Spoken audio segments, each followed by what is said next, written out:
Okay, welcome back to the Igniting Consciousness podcast. I'm your host, Dr. Natalie Horine here, and I have a phenomenal guest on here today that I'm so excited to have a conversation with, especially in relation, obviously, through she's a midwife. And we're going to go deep into this conversation here. Me personally, as a first-time mama, having to go through a different way of finding the type of midwife that was a good fit for me and what I wanted to know about and how I got the information, not already having the information, being a chiropractor and working with a lot of pregnant women, and then also pediatric once the babies come out. And so this is just going to be a phenomenal podcast for all you mamas, dads, whomever, and plus all you other chiropractors out there that are listening to this podcast, so you can really be able to know how you can guide your patients to wonderful resources so they can have a physiological birth. And what's crazy is I have to say physiological because natural nowadays gets greenwashed, basically, right? So nevertheless, I have Maryn here with me. Maryn Green has been attending women as a midwife since 2009. First as a licensed midwife and now as an independent. We're going to go into that. Autonomous midwife in Kentucky. Maryn is well known for her International Association for the Indie Birth Association, which serves and educates women and midwives all over the world. She has co-authored a book about indie birth and recorded almost 200 and counting, probably more than that by the time we're recording this right now, 200 podcasts, and her podcast is Taking Back Birth, that encourage women and midwives to rethink what they have been taught and reconnect with the ancient wisdom in combination with current research and knowledge. With Margo, which is her partner in the Indie Birth Association, Maryn has co-founded the first Indie Birth Midwifery School in 2017 and released her first book, Indie Birth, A Story of Radical Birth Love, in 2019. Maryn has been taught by witnessing hundreds of undisturbed births, the best of which have been the births of her own 10 children. Maryn, welcome to the podcast today. Thanks, Natalie. I'm so honored to be here. Can't wait to chat with you today. Oh, wonderful. Yes. So let's just go into it. And that was one of the big things, if you didn't hear this, as I just introduced you here, she is a mama of 10, okay? So not only does she have 10 births as a midwife, but she really knows how to deliver babies, okay? So let's just open this up. I just want to get a brief little introduction of, like, how did you find yourself, like, wanting to become a midwife? Was it maybe spawned from your own births? Yes, for sure. To be brief, just because 10 birth stories is a lot, our first birth was a hospital birth, and that was planned to be that way. We didn't know very much. It was also almost 20 years ago, so there wasn't the internet and all of that really in such a strong way. And it was an okay experience. Of course, it was a beautiful birth, our first daughter, but there were a lot of things that I obviously didn't like, and I wanted to be different. So our second was our son, Egan, and he was born at home. And this was kind of a last-minute choice, as funny as that sounds. But we lived in Chicago at the time, and we basically had to find an underground midwife. It was all very clandestine and sort of mysterious. But the birth was amazing, and after his birth, I was just left wondering how to experience that more often and how to maybe help other women feel so powerful in that experience. So that was the beginning. Wow. Yeah. And I can just say personally, I mean, without becoming a midwife, I definitely had a process that I had to go through in order to find the type of midwife that was a good fit for me. So let's talk about that as well, because very specifically, you're a licensed midwife, so probably still licensed in other states. So let's talk about the difference between being licensed and then being an independent or community midwife and the different languaging around that. Right. The full story is in our book, as you mentioned. So if anybody wants to get the whole scoop, our book's on Amazon, and you can read the whole story there. But basically, yes, I used to be licensed. I was licensed in the state of Arizona. I'm not anymore. But the backstory there, and this is where you might want to read the book, is that I was trained essentially as a baby midwife under midwives that weren't even able to be regulated. So this was mainly in Illinois at the time. And so underground midwifery, then and up till very recently was a huge part of the culture because there wasn't even licensing available. So I say this because that's how I grew up as a baby midwife. I didn't see rules and regulations, messing up people's births. I didn't see the midwives I work with ever transfer care, hardly ever, not for political reasons. So it just wasn't in my awareness at that point that politics and birth and regulation and the government telling you what you can do in your birth was really a thing. I just didn't know that. So fast forward a few years, I finished my apprenticeship. What I did know was that in some places, being unlicensed was very difficult. Being an underground midwife is hard. And I saw the teachers that I had in Illinois be pursued by, the state and have to kind of run and hide. And so I didn't want that for myself. I didn't know that I also didn't want to be licensed. All I knew at that point was I didn't necessarily want to be underground and hiding because I saw how hard that was. So we moved to Arizona, which is a mandatory licensing state for home birth midwives. And naively, I was just so excited to get that piece of paper. I worked really, really hard for many years. I did all the formal testing. I busted my butt for, 5 years in total in an apprenticeship. And at the end, I was so pleased to be a licensed midwife in the state of Arizona. I thought this meant that more women would find me. I was so excited to advertise openly. There seemed to be so many benefits. After about a year and a half of being licensed, I realized that the exact opposite was true. And I was really humbled. I still am to think back on this adventure that I went through, which basically was being in a legal battle with the state of Arizona over my license. So I had attended a VBAC, or a vaginal birth after cesarean at home. There was not a bad outcome. It wasn't really about the birth. It was just that at that point, licensed midwives were prohibited from attending VBACs at home. So they kind of made an example of me. And at so many points along the way, I could have just lied. I could have, had it kind of like submitted to them and just said I was sorry, but I wouldn't do it. I realized that I had been in the dark all of this time as a licensed midwife. I had been clueless as to the fact that I was more responsible to the state and to my license than I was to the people that were paying me money to be their midwife. And as a birthing woman, during that time I had my 6th baby, I realized how important it was to me just as a woman to be supported in whatever I wanted to do, that I didn't want the government telling me I could only have a certain kind of midwife at my own birth. So, this went on for many years. Again, the story's in the book.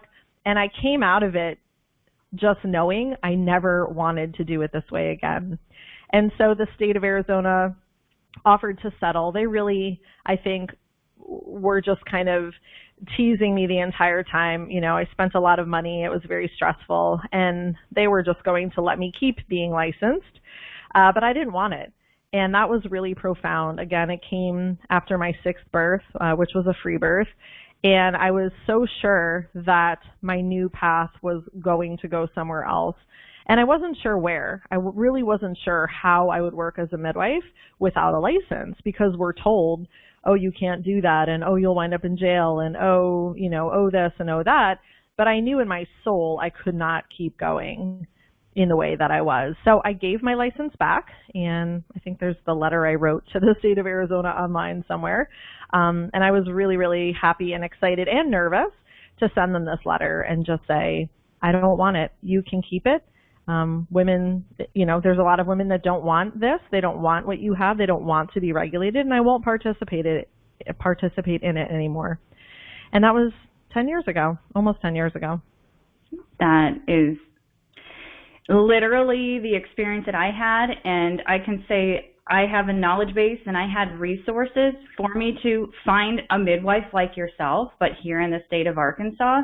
But how many women listening to this podcast right now, and why you created Indie Births, which we're going to get into next, that that don't know that, like we literally, like based on whatever's thrown at us is the information that we receive or for what gets passed down. And I can tell you majority of what gets passed down generationally is there's a hospital for a reason, there's these other things for a reason, let alone home birth. So right. Knowing that, like, gosh, the trials and tribulations, like my heart just goes out for you midwives, because I even know with the midwife that I've worked with and what she's been having to go through, having licensure in states all around us, you know what I mean? And each state is totally different, and it's just asinine if you ask me, obviously.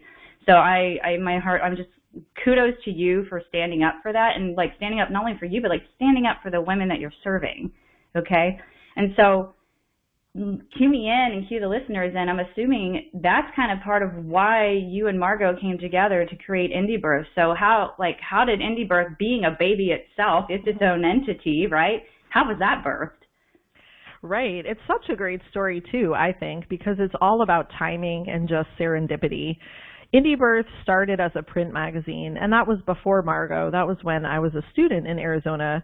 It was kind of my project, as I went through the motions of becoming a midwife. It felt like something creative that I could do for myself. So there were articles and all of that kind of stuff. And that was fine. It was great at the moment.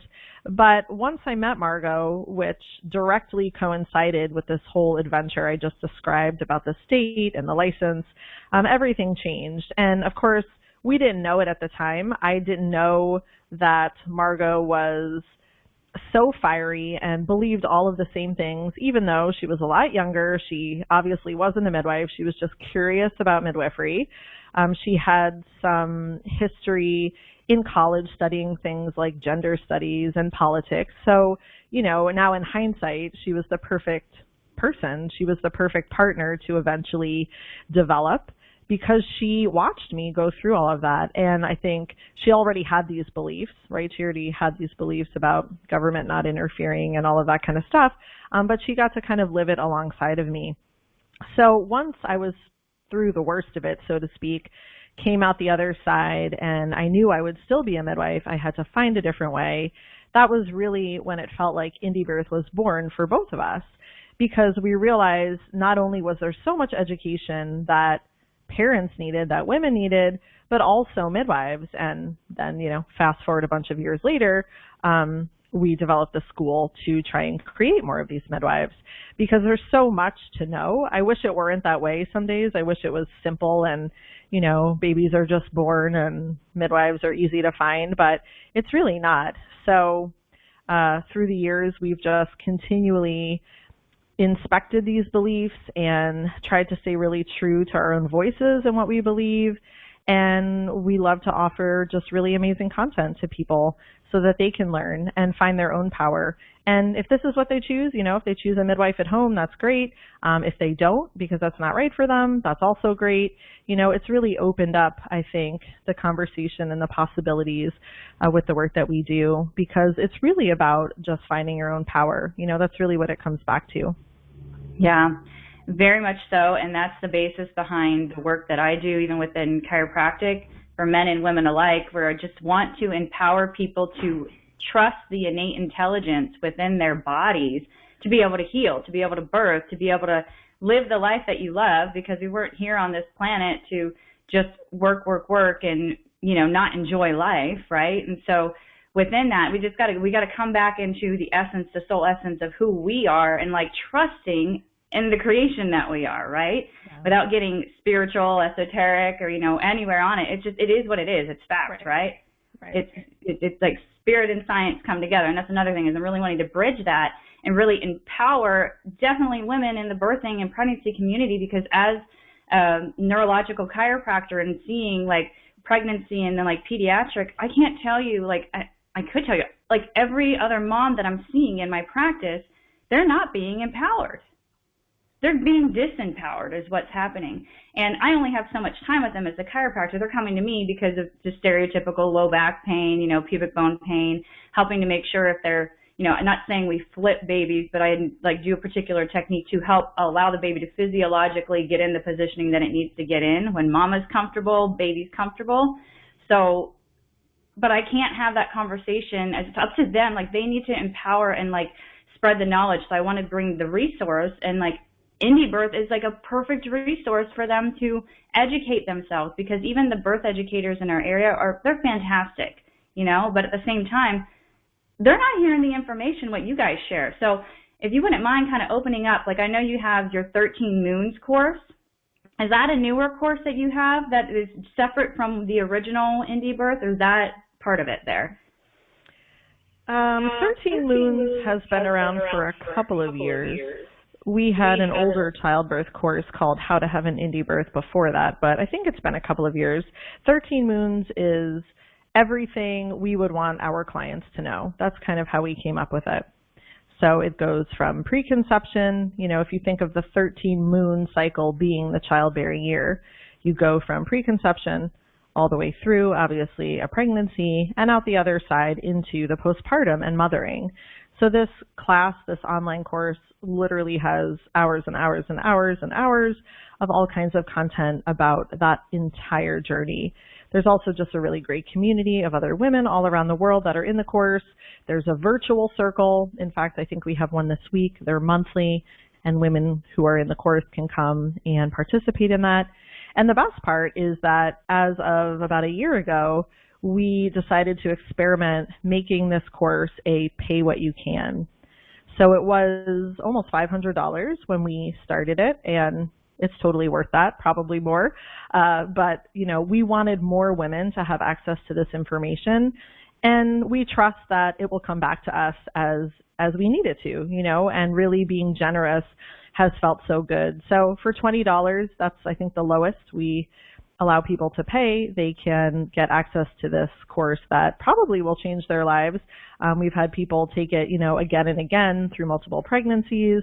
And even if someone's had a bunch of babies already, there will definitely be things in there that maybe they didn't know or wanted to explore more. So, of course, I think it's great. But I think the women, you know, have spoken, and it's just been really popular and really helped us reach more people, obviously. Yeah, very much so. I mean, obviously, I found you guys. I found you guys on Instagram, so they have a very strong presence on Instagram. And what I love about it is that you show it all, like the beauty of birth. And for those that think that there's not bloodshed or, you know, whatever it looks like on TV, and you being pushed on a gurney and everything's so sterile, you know, everything, and, you know, and poop's involved and everything. And so what I love is that you bring the empowerment, like, through the beauty of the physiology of the body, of what it really looks like, and you even present that on your Instagram page, like, without even paying anything. But I will say, absolutely, it's worth $500, because I even, like, I mean, that's about how much they charge for education courses, like, here locally, right? And, you know, it could be done online, or you can be doing it in person, depending upon how they're treating things within the COVID era right now, you know what I mean? Which, that's a whole other conversation. That's a whole other thing, yeah. That's a whole other thing. We're probably on the same page with it, but either way. So with that, but at the same time, it's like they're very cautious. And what I love about you is you're raw, and that's what people need to hear. They need to hear the rawness. And, like, it's not saying that, like, there's any aggressiveness. No, it's like, it's the empowerment theology, like, the whole time, because knowledge is power. I always tell my clients, like, knowledge is power and it aids in the healing process. Well, knowledge is power and it's going to aid in your birth process, right? Yeah, knowledge and truth and integrity. I feel like all of these things go together, and it's just really important that we're honest about the birth process. You know, it is so beautiful. And it's an initiation. Like, there's the entire sacred and spiritual aspect for sure. So there's so many ways to go, you know, when you're looking to talk about it in a way to invite more people in. And so that's one way. But I think just the way it works is really simple. I teach a free workshop here, and people do teach this workshop elsewhere, our workshop, this Indie Birth workshop. But it's a free 3-hour thing. I do it every couple months here. And that's such, I think, a gift to the community, because it's not about me. It's not really even about home birth. It's just about the way birth works. And we show birth videos. Thankfully, so many mamas have agreed to share them. They're so thrilled to share these videos. And people go away with something to think about. And so everything spirals out from that. They watch these births and they see how they feel. And then, maybe they'll make a change. Maybe they'll make a change in their location of their birth. Maybe they'll make a change in who's on their birth team. People can't make the changes or make the choices even when they don't know the options that they have. So again, it comes back to that. What does birth look like? What are the possibilities? And once you get people excited about that, then I feel like they're also more motivated to figure it out, rather than just saying, oh, well, this is just how it, this is how it is. We have the one hospital, whatever the story is. Right, exactly. And I would presume that, so you have those videos that you even show within the 13 Moon courses, right? Yeah. And so it is so powerful. No matter where you're at, moms that are listening in right now, or even chiropractors, or even the other types of facilitators that are listening to this podcast, it behoove you probably for yourself to watch this, maybe for your own family, so that way you can also be aware of the fact that, okay, here's the different types as far as licensure, community, independent, and then also the variations, because and that's the other thing, and you being a midwife, I'm sure you'd say every person's birth story is their birth story. Absolutely. And they're all different. And watching many birth, because I can say, being that I'm being certified in pregnancy and pediatric chiropractic, I've seen birth videos from the training that I've gone through, but the typical average person isn't going to see those types of videos unless they seek it. So I'm going to behoove people definitely seek it. You clearly can get it through the indie birth courses, and so more than you have other courses other than the 13 Moon courses, because you also help training with other midwives, right? Yeah, so we kind of have a lot of things going almost always. For sure, educating mamas. We both practice as midwives in our own communities, so we're actively doing that. And then in the last couple of years, we've been training doulas and also midwives. So the Indie Birth Midwifery School is probably older by a couple of years, so we've been working on that and enrolling students all over the world for 5 or 6 years. And the doula program, it's called the Birth Warrior Project. That's been around for, I think, 2 or 3 years at this point. And as a shorter program, that's only 4 months as opposed to the 2 years of the midwifery school, and having a similar effect. So we have women that want to be doulas, people that don't even know what a doula is, up to women that are experienced doulas and have taken many trainings and really feel like something is missing or something is lacking, or they don't have this sacred business aspect to their business, or working as a doula in their community.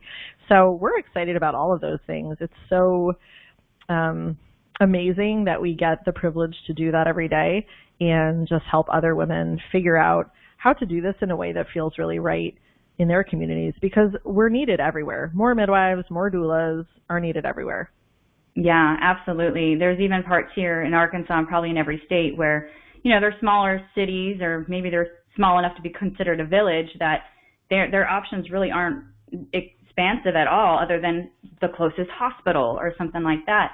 And so there's several other things I want to go into, because, gosh, you guys are just an absolute wealth of knowledge, and sure, people can get into it, obviously getting to the courses and following you on your social media platforms, getting on the newsletter and everything.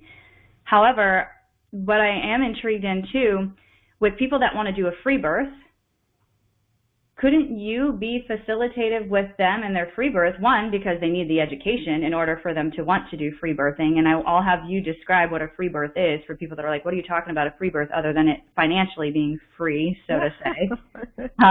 If it is even that, but yes. Right. Yeah, exactly. Because, I ended up having a free birth and didn't plan it that way personally. And I had a breech birth for my first one. So my first birth... First birth was a free birth, breech birth in the bathtub in my house.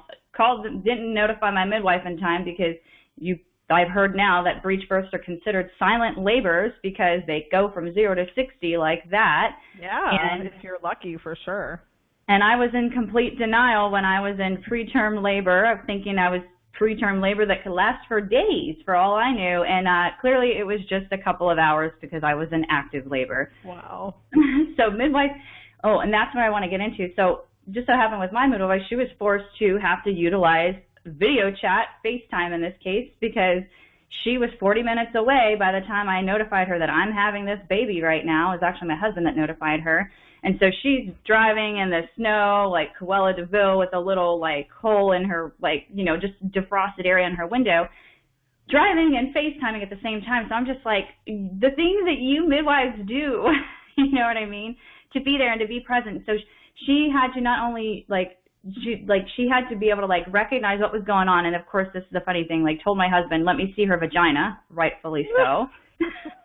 So he was like, this kind of, like, I had got to take the phone and stick it, you know, toward my wife's vagina as she's in the bathtub right now, and describe, you know, like, what was going on, and just to give that confidence. Like, I was fully confident, and I didn't, like, I, quote, did my homework as a first-time mom and being educated with my background and everything.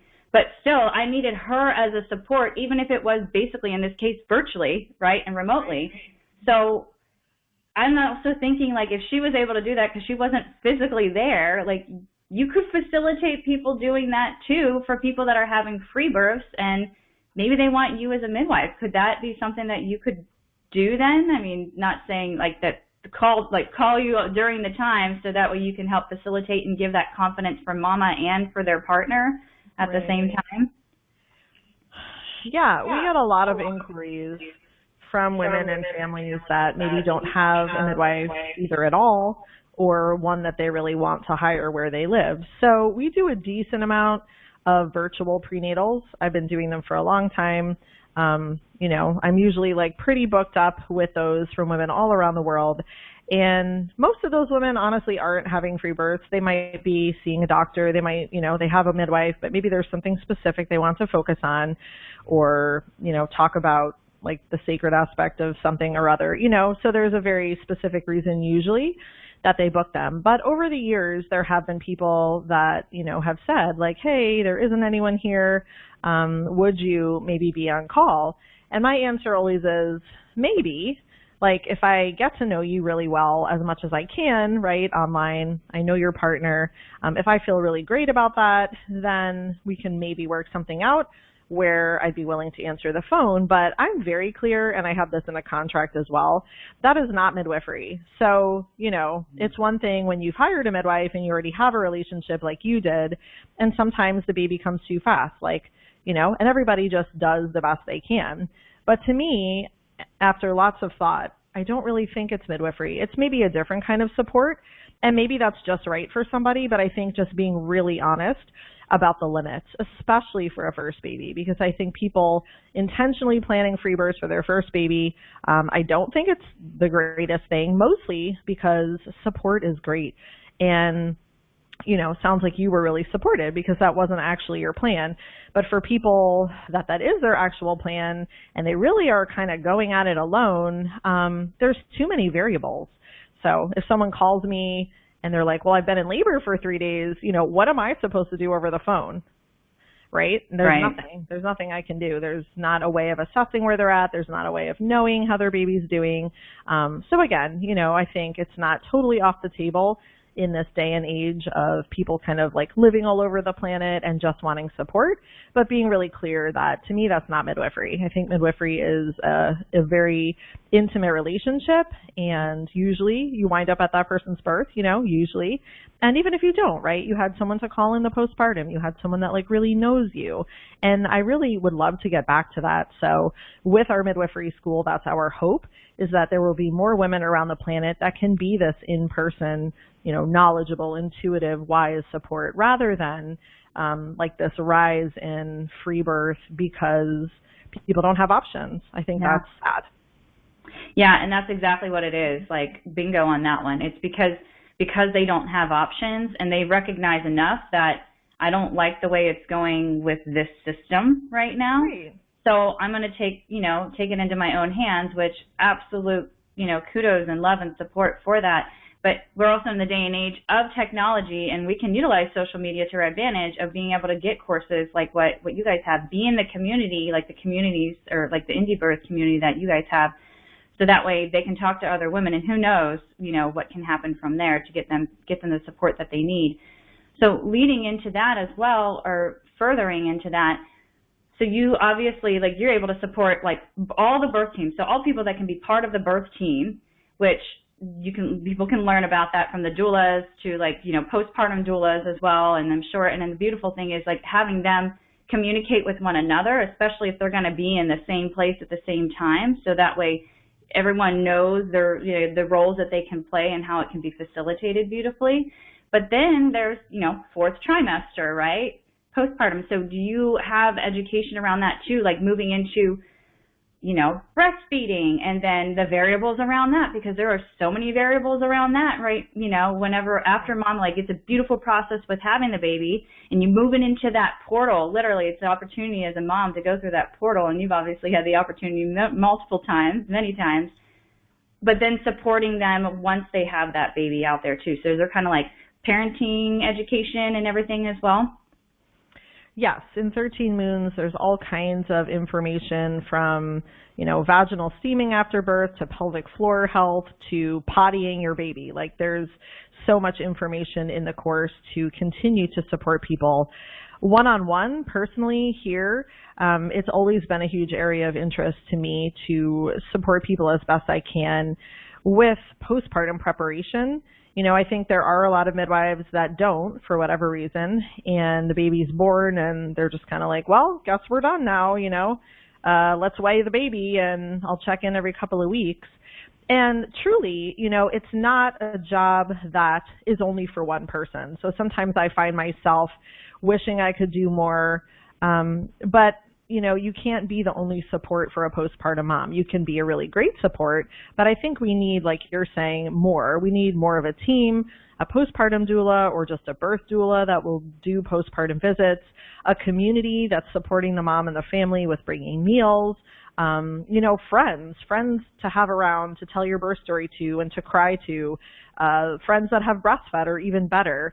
So, you know, we do work on that with women one-on-one, just how do we make your support fully functional as you approach having a baby? Because I can't do it all, you know, your husband can't do it all. It really has to be a group effort. And even with that, you know, you're going to feel holes. Like, that's sort of the truth of postpartum, in my opinion. I've been through it 10 times, and it's hard. It's hard, and I am better with it every time, but there's still areas where it's like, wow, I'm a new person again. You know, even the 10th time, I'm a brand new person. I have no idea who I am. I have no idea who I want to be.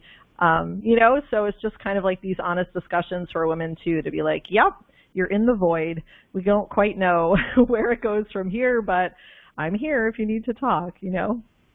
I am so happy that you just mentioned that, and that's because, I mean, like, me personally with that, like, clearly you know what you're doing, right? But, I mean, it's so spiritual, mind, body, spirit, whenever that happens and you bring this new beautiful soul into the world that you, like you said, like, you're in that void of, like, what am I doing? How am I doing this? Even though you've done it 9 other times when it came to your 10th birth right there, but it's still, every single one is absolutely different. And having that exposure still is incredibly helpful. You know what I mean? You watching other births and having your own birth. And then the moms watching these videos with all these variables. It's what I love is that you just shared the fact that, like, we're human and that it's normal, I'm putting air quotes right there, to feel lost for whatever amount of time. Yeah. But having that community and that support is what's going to help pull you out and say, hey, this really is normal. You're not alone, right? Yeah. Yeah, I know. And it is hard because it's like, I also don't want to normalize things like postpartum depression or the fact that, like, some women are really struggling and it's not in the confines of normal. But generally speaking, you know, if women are having undisturbed births, if they're feeling supported and all of that, it's still going to be a time to figure out. And again, I think it comes back to community, which is really something I'm working on here.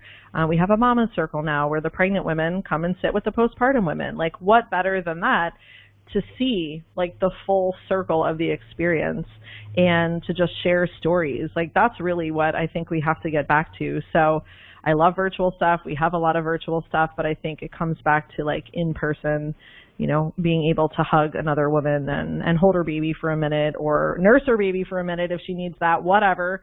And, you know, just really kind of get back to how we used to do this, which I'm learning too. I don't necessarily know. I feel like it's every day of like, oh, maybe this is how it used to go. I don't know. Right, when people were out in the woods and community and, prior to like the witch trials of what, midwifery like was cast, what they were casted as and everything.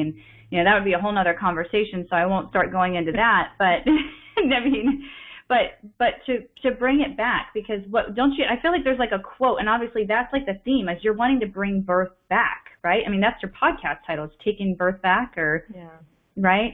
And so the days before we had our beautiful containers of our home to do this, like it is a beautiful thing to have your birth, to be in community in your house. But like before all this, like how was it done? Women have been birthing babies for eons, right? And we've lost touch and sight with that. And that's just one minutia, as I like to say, of where we've like totally removed ourselves from our soul essence, is when it comes to birth and bringing new life into the world, let alone when it comes to healing and health and living life. So I am just so excited that you guys, that you the mastermind that you're putting out there. And yes, there's only 2 of you in the Indie Birth. I'm sure you probably have a team as well. So the more that you guys can continue to spread, and for those that are listening to this podcast, like recognize that, okay, you've got this resource where you can reach out and like get enrolled in the course, or just follow them on Instagram until you're ready to get enrolled in the course, or do whatever. Gosh, for $20, I mean, hello, like we can do that. We can do a lot more than that, and support more and more women, because we're in a patriarchal society, and it's shifting. And so in the empowerment of women through birth and through them going through that soul essence, or the rite of passage of being able to experience that in a beautiful way, and having that community and bringing it back to whatever normal is, and for women not to have to have that depression, like you said, because that's why I don't want to like declare it out there to the universe and say that like it's normal for you to like really get like, stamped on when you come out. Like, no, it doesn't have to be like that. And the more that you have community and knowledge and trust and that support of being with other people and around other people, hopefully more in person, because we need that intimacy, that physical touch. And with the schooling that you're doing to empower more people, that women that want to become midwives, or, I guess, but do they still call it midwives if a man becomes, what is he considered? I think so. Yeah, I think they're just called male midwives. Yeah, male midwives. And so as we start to wrap this up with this, and so that brings more people in the communities globally and all over the world that have this confidence to help facilitate and, yes, normalize the whole community involved with the birthing and pregnancy process. And what I will say, too, is that also within the courses and people that you're working with is working with the variation of normal of breech birth as well, correct? Yeah, he loves breech birth. We have a workshop coming up in April with Dr. Stu Fishbein from Los Angeles, who's a breech expert, home birth. And he'll be here for a whole day after our midwifery skills workshop that Margo and I teach, to teach breech birth, to have a hands-on skills workshop, because there really is the lost art of breech birth, right? So you experienced it kind of untouched, which is awesome, and most of the time that seems to be the way it goes. But when it doesn't, even at home, there's ways we can help, and there's a way that it needs to look. So the resurgence of breech education in the last couple of years has been phenomenal, and I think that's really important because doctors generally don't have the skills anymore anyway. So if you walk into a hospital with a breech baby, you're probably going to get a cesarean, because the newer doctors just are not trained in how to deal with that. So midwives, I think, are largely the ones that are going to keep that tradition alive. And of course, women. It needs to be the women, obviously, like you, that are like, well, I'll just be here doing this. So women need to maybe want that option, and then midwives are one group, I think, that will be able to keep that art alive and, be able to help when needed with that. Yeah. Wow. Yeah, Maryn, I could go on, and, just wanting to, like, ask more questions and add it all in, but to wrap it in here, as you said, You have books out there. You have courses out there. You're all over social media. But before we end this podcast today, are there any final parting words or anything that you'd just like to instill or share with other women or even other professionals out there before we close up today? Just follow your feelings.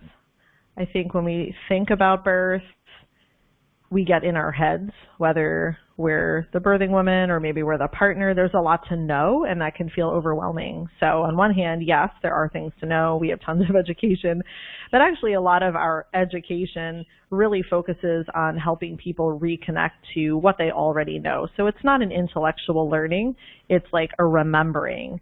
So if there's something that entices you about any part of this conversation, about anything you've heard, my encouragement would be just to investigate it. Even if you're a chiropractor and you're like, I don't even know what they're talking about, just find out, because it will take you somewhere. It will be useful to you at some point. I don't know for who, but there are other generations coming up behind us that also need to have different options and a way to be led. So maybe it's not you today that's going to be changed by this. Maybe you're done having babies, but I think it's just really amazing information to pass on to people and to let them decide. And that really spreads like wildfire, not having this huge expectation necessarily, not saying, oh, everybody has to have their baby at home. I really don't believe that. I think if more people were connected to their own wisdom, they'd probably choose that. But that's not even the point. Like, let's just reconnect people to what they already know and trust that they will make the right choices for them. So, that goes for everybody. Yes. Beautiful, beautiful parting words on that. Yeah. And I'm just standing behind that 100% with that, going and tuning into your own innate wisdom. So with that, thank you so much. I'll for sure put it in the podcast notes, and as far as reaching out to you on the social media handles and what we've included on there, is there any other areas where we might not know where they can find any of the information that we've talked about today? IndieBirth.org is the main website. IndieBirthMidwiferySchool.org is the school website. And like you've said, social media pretty much has all of our links, and, there's all kinds of podcast apps and all of that to access all the podcasts. So thank you so much. I think that's everything. That is. All right. Well, you have a fabulous day, and until next time, Maryn. All right. Thank you. Mm-hmm.